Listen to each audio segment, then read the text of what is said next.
So, no podemos decir que somos siervos de Dios. No podemos decir que servimos a Dios. No podemos decir que Dios tuvo misericordia y gracia con nosotros si no proyectamos eso a las personas que nos hacen daño. Bienvenido a Acción de Fe, donde queremos inspirar a todo ser humano a caminar por la fe. Si eres parte de la familia de la fe y quieres edificar tu vida o transformar tu vida para mantener tu fe activa, suscríbete y dale a la campanita. En el día de hoy quiero hablar de un tema que a lo mejor no hemos olvidado.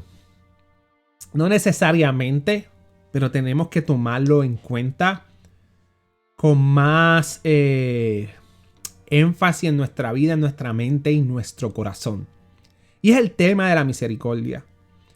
Desde el principio, Dios ha sido misericordioso. Y el mundo a lo mejor no quiere dar misericordia o quiere decir que nuestro Dios en el Antiguo Testamento no es misericordioso. Pero Dios ha sido misericordioso toda la vida. Lo que pasa es que también hay consecuencias en la vida. Hay situaciones en la vida que tienen sus consecuencias. Porque seas salvo o porque hayas transformado tu vida y porque hayas cambiado tu entorno, no quiere decir que no cargues con unas ciertas consecuencias, unas ciertas situaciones. Sí, la palabra dice, he aquí todas las cosas son hechas nuevas, las viejas pasaron. Sí, Dios puede quitar todo eso malo de repente, pero hay ocasiones que hay consecuencias en la vida.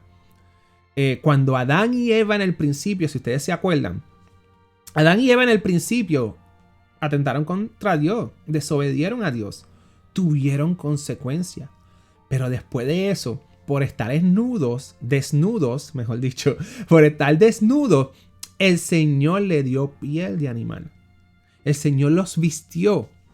So, si el Señor no tuviese misericordia, no los hubiese vestido, los hubiese dejado con frío, no los hubiese enseñado a lo mejor a lo que es la vestimenta para aquellos tiempos. Porque se sintieron desnudos y aún así Dios los amó y tuvo misericordia con ellos. Y así sucesivamente lo vemos pasando con el pueblo de Dios. Lo vemos pasando con Abraham en Lot. O sea, el Señor fue misericordioso con Abraham, fue misericordioso con Lot, tuvo favor y gracia con ellos y fue y rescató a Lot. Envió unos ángeles a sacar a Lot de Sodoma, Gomorra, no me acuerdo ahora. Así lo mismo con David, lo mismo con Sansón que hablamos en el día anterior. Sansón, en el video pasado, Sansón, aún así, después de haber pecado contra Dios, después de haber traicionado a Dios en cierta manera, Sansón fue a donde Dios se arrepintió y le pidió algo y Dios se lo cumplió. Y así sucesivamente. Y así es la misericordia de Dios. No importa cuán malvado tú crees que sea tu vida, cuán malo creas que sea tu vida, cuán corto nos hemos quedado ante la presencia de Dios, ante el favor de Dios, ante su gracia, ante su perdón. Dios sigue teniendo misericordia. Al menos en estos momentos Dios sigue teniendo misericordia con nosotros. Si Dios tiene esa misericordia tan grande con nosotros, que nos la dio a través de Cristo Jesús, ¿cuán grande tiene que ser nuestra misericordia con las otras personas? Si ustedes se fijan la oración ejemplar que nos dejó Jesús, nos dice, perdóname como yo perdono a otros, o así, algo similar. Y en ese pasaje uno puede decir, wow, el Señor es grande, pero al mismo tiempo nosotros tenemos que perdonar. Eso quiere decir que nosotros tenemos que perdonar y dar misericordia a las demás personas.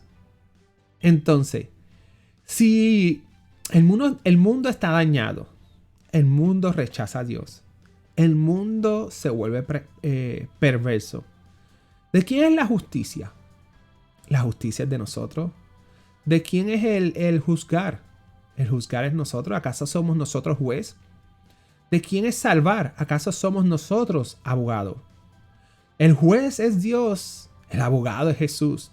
Sin embargo, en los posteriores tiempos, quien va a ser juez es Jesús. Pero en estos tiempos tenemos abogado y tenemos un juez. A nosotros nos corresponde dar por gracia por lo que por gracia hemos recibido. O sea, dar por gratis lo que gratis hemos recibido.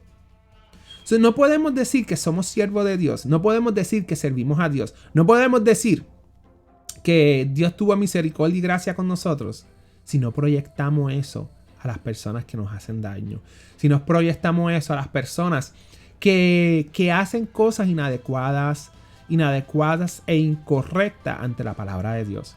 Sin embargo, hay algo que existe, que he escuchado el término que dice celo, el celo de Dios. Y lo proyectan de esta manera, de que Jesucristo tuvo celo en el templo de Dios, con las cosas de Dios. Por eso es que viró a aquellas personas que estaban robando en el templo y haciendo ventas en el templo de forma inadecuada. Por ende, está el término celo de Dios. Y a veces como ser humano, nos pasa ese celo de Dios. A veces como ese ser humano queremos ser fiel a Dios, o queremos estar con Dios, o estamos con Dios y creemos en la palabra, y no nos toque nuestra religión, no nos toque la forma de creer de nosotros, haz las cosas correctas, a Dios se le sirve. ¿Por qué tú traicionas a mi Padre Celestial? ¿Por qué tú traicionas a mi Dios? ¿Por qué tú no haces eso y no te das cuenta de cuánto Dios me ama y cuánto Dios nos ama, y tú sigues pecando? Sí, hay que decirle las cuentas claras de las consecuencias del pecado que cometen y de todo eso. Pero hay que hacerlo desde un punto de misericordia. Porque no importa cuán pequeña haya sido nuestra maldad, Dios fue misericordioso con nosotros. Dios nos perdonó y Dios tuvo gracia con nosotros. Y eso, cuando vamos a otras personas, tenemos que buscar la manera de proyectar eso. Tenemos que ser firmes y a veces tenemos que ser rectos, pero tenemos que también tener en cuenta que Dios es misericordioso y que nosotros debemos de proyectar misericordia a todo aquel que le hablamos de Dios. Y si están perdidos, si están en la oscuridad y estamos haciendo todo lo posible de sacarlo de la oscuridad a la luz, recuerden tener misericordia, porque para algunos hay un proceso largo.